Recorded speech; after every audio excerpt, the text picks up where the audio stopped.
Pleasure to be here today with Miss Ipsita Ganguli. Ma'am, welcome to Kolkata Literature Festival.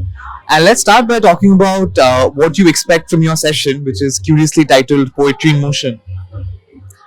Very good poetry, because the poets over here who are part of the panel are A, old time friends, B, extremely senior in stature. So, what I expect is a wonderful, enriching session of poetry.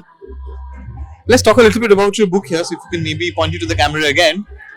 It's called Of Love, Longing and Random Pondering. So, when was this book written and what sort of pondering do you do here?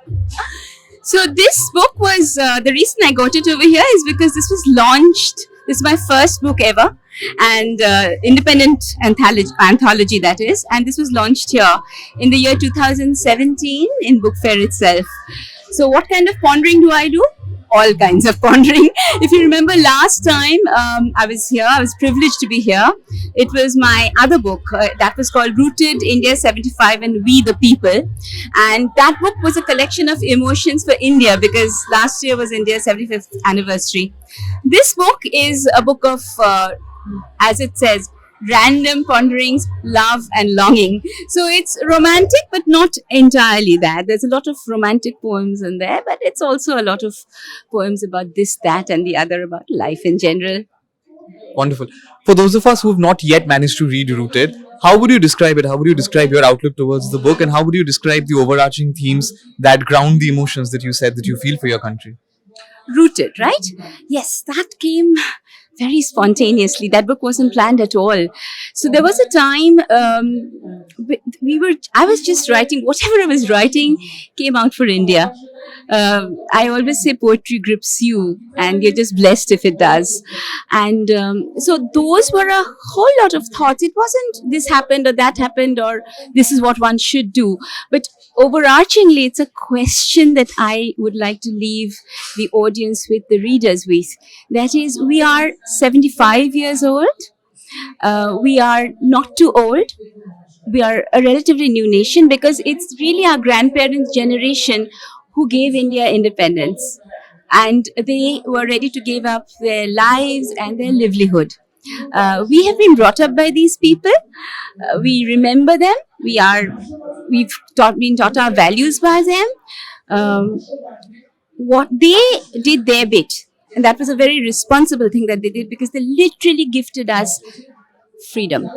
Now, freedom comes with responsibility. What are we doing about the responsibility that accompanies freedom? That is my question. And all my poems are really just thoughts and emotions centered around that theme. In all these years of writing poetry, how would you say your approach towards poetry or the way you conceive of it or even what makes you feel? How has that evolved on all these years? I love this question. How has that? First and foremost, I don't even remember how I started writing poetry. It happened, I would believe, completely spontaneously. It happens even now.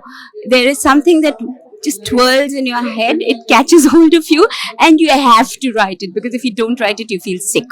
So that's, I think, the core and the essence of it. Like I said, poetry grips you, and you're very blessed that you did. It's a blessing.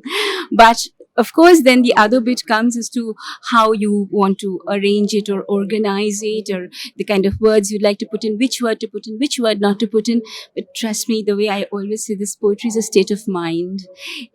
All that wordplay, all the crafting, to me, is secondary. The poetry is an emotion. And I always say there are word players, there's crafting of poetry, and then there's a poet. Sometimes you can be a poet and a word player, or you can just be a poet. You can be a poet without writing a single word because you live poetry. So that to me is poetry. It's just a state of blessing. Fantastic. My final question is about your film, which is delightfully called Kolkata Cocktail. So tell us about that film and about your role briefly. That was a wonderful experience. We were having fun. We were having fun with poetry because there's books and there's online poetry. But what else to do with poetry? So we were three friends, three of us. All of us had books. All of us wrote poetry. We were poetry friends. And we decided to do something a little more visual. Kolkata Cocktail emerged out of that. All three of us had short stories, and the reason it's a cocktail is because the the script of the movie is actually a cocktail of all three of our stories. Essentially, it's about three friends who grew up in Calcutta, one who lives abroad, who's an NRI, NR Kolkata, non-resident Calcuttan, the other who's a nice North Calcutta housewife, the other who is in India, but she lives in Bombay. And how they come together and their perception about Kolkata through poetry.